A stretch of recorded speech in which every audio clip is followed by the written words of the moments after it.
Love మీద మీకున్న ఒక ఒపీనియన్ చెప్పాలంటే ఏం చెప్తారు? లైక్ మీకు తెలిసి లవ్లో ఎవరు జెన్యున్‌గా ఉంటారు, బాయ్సా గర్ల్సా? ఏమో బ్రో, ఇద్దరు దొంగ పూకోళ్ళే. పైసలు ఫ్రెండ్స్ కూడా అంతే ఉన్నారంటారా? ఫ్రెండ్స్ అనే బేకార్ వాళ్ళు. ఆ, పైసలు ఉన్నాయంటే వస్తారు, పైసలు లేవు అంటే ఆ, ఇట్లా అంటారు బ్రో. అంటున్న జనరేషన్లో లైక్ మనీకి ఇచ్చేటువంటి ఇంపార్టెన్స్ మనుషులకు ఇస్తున్నారంటారా? ఏనా బ్రో, పైసా పేక్ తమాషాదే కనుడే. సో చెప్పండి బ్రదర్, రీసెంట్గా పెరిగినటువంటి జియో రీఛార్జ్ ప్లాన్స్ పైన మీ అభిప్రాయం ఏంటి? ఏంది బ్రో, పైసలు టిఫిన్ తిందామంటేనే పైసలు సరిపోవు. ఆ జియో రీఛార్జ్ చూడగానే అసలుకి కళ్ళమ్మ నీళ్ళు తిరుగుతున్నాయి బ్రో. ఏంది బ్రో, నా ఫస్ట్లో వేరే సిమ్ ఉంటుండే, జియోకి వచ్చిన ఆఫర్లు మంచిగా ఉన్నాయని. అదొక్కసారి వాడు పెంచి తెంగగానే నా మైండ్ పైకి పోయింది. ఇంకా ఏం చెప్తా బ్రో నా బాధ మీకు. లైక్ అంటే ముందు నుంచే తెలుసు కదా రీఛార్జ్ ఇట్లా పెరుగుతుందని, ముందే 1 year ప్లాన్ చేసుకోవచ్చు కదా.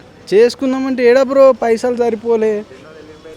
పైసలు మొత్తం అయిపోతున్నాయి, ఈఎంఐలు కట్టుకుంటూ, ఇంటి రెంట్లు. మిడిల్ క్లాస్ బ్రో, బడ్జెట్ చూసుకోవాలి కదా. ఇంకేడ సరిపోతాయి బ్రో, ఏదో ఉన్నదంతా అడ్జస్ట్ అయిపోతున్నాం. జియో పైన రీఛార్జెస్ పెరగడం వల్ల వీళ్ళు జియో నుంచి వేరే దానికి ఛాన్సెస్ ఉన్నాయంట. నేను వెళ్ళిపోతా బ్రో, ఏడేళ్ళు వెళ్ళిపోయినా నేను ఫస్ట్ వెళ్ళిపోతా. ఈరోజు సాటర్డే కదా, మండే జియో దగ్గరికి వెళ్ళి మార్చేసుకుంటా బ్రో. నేను ఎమ్మటే చేంజ్ అయిపోతా బ్రో, జియో నుంచి ఏదో ఒకటి డోకమో అట్లాంటి సైడ్ వెళ్ళిపోతా బ్రో. ఏమంటారు ఇన్ కేసు ఒక విధంగా ఈరోజు జియో రీఛార్జెస్ పైన కాస్ట్ పెరిగిందంటే రీజన్ ఏమని చెప్పుకోవచ్చు? ఏమని చెప్తాం బ్రో, ఒక్కొక్కరి దగ్గర గుద్దవాళ్ళు పైసలు పెరిగినాయి అని పెంచి తెంగినారు. మరి మాలాంటి వాళ్ళ పరిస్థితి ఏంది బ్రో? ఇంకేం చేద్దామని మేము కూడా సరే సరే అని ఉన్నాం. మార్చేస్తా బ్రో, సిమ్ అయితే పక్కా చేంజ్ అయిపోతా, నేను అయిపోతా bro. Okay brother, so present ఉన్న జనరేషన్లో లైక్ మనీకి ఇచ్చేటువంటి ఇంపార్టెన్స్ మనుషులకు ఇస్తున్నారంటారా? ఏనా ముడ్డలు మనుషులు బ్రో, పైసా పేక్ తమాషాదే కనుడే. ఇవాళ వస్తారు, రేపు దెంగేస్తారు. నీ దగ్గర పైసలు ఉంటే ఎవడైనా వస్తాడు. పైసా కమా పైలే, అంతే బాయ్. సో ఏదైనా పైసతోనే అంటారు. అంతే, మళ్ళీ పైసలే బాయ్ ఫస్ట్. పైసలు ఫ్రెండ్స్ కూడా అంతే ఉన్నారంటారా? ఫ్రెండ్స్ అనే బేకార్ లంచ్ కొడుకులు వాళ్ళు. పైసలు ఉన్నాయంటే వస్తారు, పైసలు లేవు అంటే ఇట్లా అంటారు బ్రో.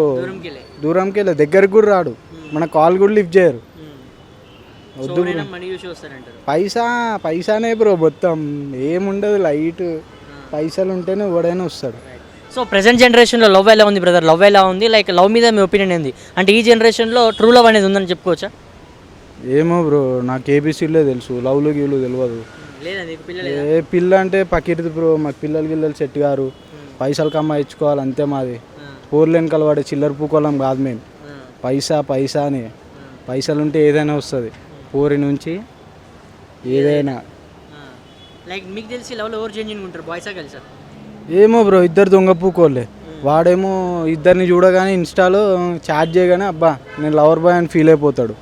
బయట చూస్తే అది 10 మందితో చాట్ చేస్తుంది.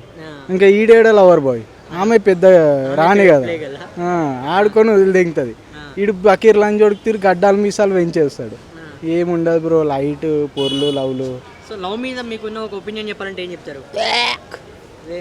వేస్ట్ ఆఫ్ టైమా? వేస్ట్ బ్రో, ఏముండదు. పైసలు కమ్మాయి అన్నీ వస్తాయి, అన్నిటికీ మనీ పేక్, మనీయే, ఏముండదు ఆడ. సో చెప్పండి అన్న, రీసెంట్గా ఇప్పుడు ఉన్నటువంటి ఈ జనరేషన్లో like mostly social media influencers యొక్క ఎఫెక్ట్ అనేది లైక్ బెట్టింగ్స్ యాప్ని బాగా ప్రమోట్ చేస్తున్నారు. సో దీని మీద మీ అభిప్రాయం ఏంటి? బెట్టింగ్స్ యాప్ ప్రమోట్ చేసే వాళ్ళందరూ తిక్కప్పుకోళ్ళు, వాళ్ళకి పైసలు వస్తాయి. వీళ్ళు ఫాలో కొట్టేవాళ్ళు అలా చూస్తారు, అరే మావాడు ఇంత మంచిగా చెప్పిందంటే ఇందులో ఏమో మనకు కూడా లాభం ఉంటుందిరా అని వాడిని నమ్మి ఎడ్డిపుగ్గా పైసలు ఆడప్పు చేసి ఈడప్పు చేసి పెడతారు. తర్వాత ఏమవుతుంది, వీళ్ళ నెత్తి మీద గుడ్డ పడుతుంది, వీళ్ళే గుడిచిపోతారు బ్రో. అవన్నీ వేస్ట్ బ్రో. అంటే ఇప్పటి వరకు మనకి హర్ష సాయి గారు ఎంతో మందికి హెల్ప్ చేస్తారన్నట్టుగా తెలుసు. బట్ రీసెంట్గా జరిగిన ఒక ఇంటర్వ్యూలో లైక్ ఆయన కూడా లైక్ ఫేక్ ప్రమోషన్స్ని లైక్ బెట్టింగ్స్ని బాగా ప్రమోట్ చేస్తున్నారు అని అంటున్నారు. ఆయనకి ఏమైంది బ్రో, యూట్యూబ్ నుంచి కుప్ప పైసలు వస్తాయి అట్లాంటి డైలాగులు మస్తు చెప్తాడు. మా దోస్తు గాడికి కానీ మా దోస్తు దాకెందుకు, నాకు ఒక 100 రూపాయలు ఇమ్మను, నేను కూడా మస్తు చెప్తా. అంతే, లైట్ ఏముండదు. అంతే బాయ్, అంతే బాయ్, ఫేకే మొత్తం. ఎవరిని నమ్మకూడదు. పైసా అంటారు కానీ మనకు లాభం చూపిస్తారు, చూసేసరికి మన అకౌంట్ బ్యాలెన్స్ 0, ఏముండదు. లైట్ లైక్ ఫ్రెండ్షిప్లో ఎలా ఉంటుంది అంటే లైక్ నువ్వు మంచిగా ఉండాలన్నా చెడిపోవాలన్నా కూడా ఒక ఫ్రెండే రీజన్ అంటారు. నిజంగా అటువంటి సిచ్యువేషన్ ఉందా ఇవాళ? ఎందుకు ఉండదు బ్రో, మస్తు ఉంటుంది. మొత్తం ముడగొడిపోయే వాళ్ళే ఉంటారు. అందుకే దోస్తులు నీడబెట్టాలి, ఆడబెట్టాలి. ఎవరిని అబ్బాయి నా జాను నా మున్నా అని ఛాతి మీద భుజాల మీద ఎక్కించుకోకూడదు. ఎవరిని ఆడబెట్టాలి ఆడబెడితే మనం లైక్ మీ ఫ్రెండ్ సర్కిల్లో మీకు ఏమైనా డిసప్పాయింటింగ్ ఏమైనా జరిగినాయి అంటారా? నాకు ఎప్పుడు జరుగుతూనే ఉంటాయి బ్రో. మా దోస్తు గారు నన్ను తిక్కప్పుకొని చేస్తారు. ఉంటారు 2-3 వాళ్ళు చాలు, మిగతా వాళ్ళంతా ఎడ్డిపుకోలే. లైట్ వాళ్ళ గురించి కూడా చెప్పవచ్చు. హెల్ప్ అయ్యేటోళ్ళు ఎవరు లేరా ఫ్రెండ్స్లో మరి? ఉన్నారు బ్రో, 2 ఉన్నారు. కానీ ఫ్రెండ్స్ కన్నా పక్కన తెంగితే my brother bro. Brother is everything. ఆయన ఉంటే చాలు, ఎంతనా కమాయించుకోవచ్చు. మిగతా వాళ్ళంతా ఎడ్డిపుకోలేదు. కానీ అంటే అన్ని విషయాల్లో మీకు సపోర్ట్ ఉంటారా బ్రదర్? ముడ్డ సపోర్ట్ అయింది బ్రో. ఇప్పుడు ఏమైనా అయిందంటే దన్ను మనం ముంగట వచ్చి నిలబడేది ఆయన. లైట్ ఇంకా మిగతా వాళ్ళు ఆయన ఉంటే చాలు, మిగతా వాళ్ళందరూ పని అయ్యొచ్చు. ఇంటికి సో నువ్వు ఫ్రెండ్షిప్ గురించి ఒక లెసన్ నేర్చుకున్నావు అంటే ఏమని చెప్తావు ఫ్రెండ్షిప్ గురించి? అయితే నెగిటివ్ ఆర్ పాజిటివ్, మంచి కానీ చెడు కానీ? పాజిటివ్ చెప్తా బ్రో. అంతగానం ఏం లేదు నా దాంట్లో. గలీజ్గా ముంచేది దెంగేసిన వాళ్ళు ఎవరు లేరు. ఉన్నన్ని రోజులు మంచిగానే ఉన్నాం. ఇంకా ఎవరిది లైఫ్ ఆడిది మూవ్ ఆన్ అయిపోతూ ఉంటుంది. కాలేజు, స్కూలు, కొంతమంది స్టడీ ఆపేసి జాబ్. లైట్ ఇంకా ఎవరిది ఆడదే. ఉన్నన్ని కాలం మంచిగానే ఉన్నాం. లైట్. రైట్. ఒక స్టూడెంట్ లైఫ్ ఎలా ఉంటుంది? చదువుకునే టైంలో స్టూడెంట్ లైఫ్ ఎలా ఉండాలి అండ్ ఎలా ఉంటుంది ఈ జనరేషన్లో? ఏముంది బ్రో, చిల్ల పూకలు తెలియదు. కాలేజీలు మాని తెంగుతారు, జాబులకు పోతే పైసలు వస్తాయి అనుకుంటారు. తర్వాత కెరియర్ చూసుకోరు, ఎడ్డిపూకలు అయిపోతారు. నేను పైసలు ఫోన్ చేసి అన్న ఒక 100 రూపాయలు కొట్టు, 50 రూపాయలు కొట్టు అని అడుక్కుంటారు. అదే చక్కగా చదువుకున్నాం అనుకో, భాయించో, డిగ్రీ కంప్లీట్ చేసుకో, పీజీకి వెళ్ళిపో, మంచిగా నీవంటూ కోచింగ్ క్లాస్కి వెళ్ళిపో, నీకంటూ జర పైసలు వస్తాయి. అంటే లైక్ చదువుకుంటే ఫ్యూచర్ ఉంటుందంట? ఉంటుందన్న. మొత్తం మన చదువు మీద అని చెప్పలేనన్న. చదువుకునే వాళ్ళు ఒక 80% ఉంటే మిగతా వాళ్ళు ఒక 20% ఉంటారు కదా. వాళ్ళకి చదువు సెట్ కదా అని వాళ్ళకి తెలిసిపోతుంది.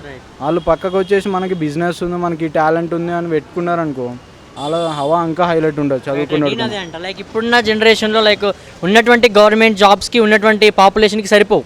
సో నన్ను అడిగితే ఒక బిజినెస్ పెట్టుకోవడం అనేది మంచిదంట. దీనిపైన అభిప్రాయం? బిజినెస్ అనే కాదు బ్రో, ఇప్పుడు నువ్వు గిటార్ వాయిస్, క్లబ్లో డీజే సమ్ అట్లాంటి నీకుంటూ కొన్ని క్యారెక్టర్ స్కిల్స్ ఉంటాయి కదా, దాన్ని బట్టి నువ్వు వెళ్ళిపోయినావు అంటే భావించు ప్రతి ఒక్కరు అబ్బాయిడు మన దోస్తా అనుకొని ఫీల్ అయిపోతారు. అంతే బాయ్.